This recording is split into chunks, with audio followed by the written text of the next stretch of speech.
Hello students, welcome to Rudra coaching classes. तर इयत्ता 7वीची जी scholarship परीक्षा झाली होती, सराव परीक्षा, त्यामध्ये एक प्रश्न आला होता.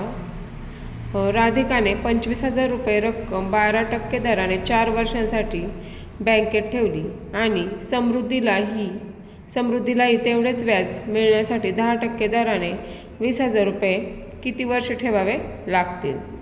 तर आधी आपण राधिकाने ठेवलेल्या रकमेचं व्याज काढून घेऊया. तर पहा, प्रिन्सिपल अमाऊंट आहे 25,000 रुपये, रेट ऑफ इंटरेस्ट आहे 12 आणि टाईम आहे 4 वर्ष. तर आपल्याला काढायचं आहे व्याज. Interest is equal to P into R into T divided by 100.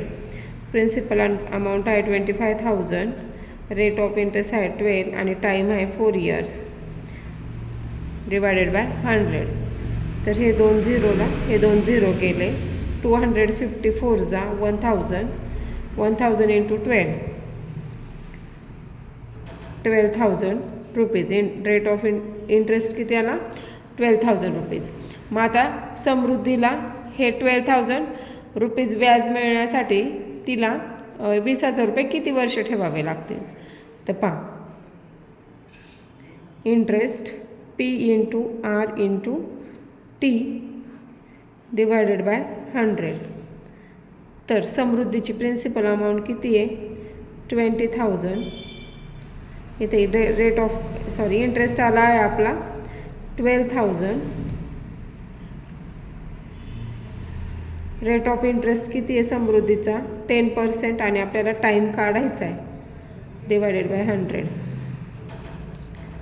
तर 12,000 डिवायडेड बाय 2,000. 1 2 3 4 5 6. 2 1 जा 2, 2 6 जा 12.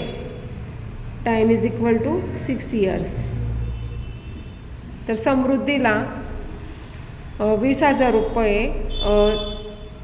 किती 6 वर्षासाठी ठेवावे लागतील. तेव्हा तिला 12,000 रुपये व्याज मिळेल. जर हा व्हिडिओ आवडला असेल तर व्हिडिओला लाईक करा.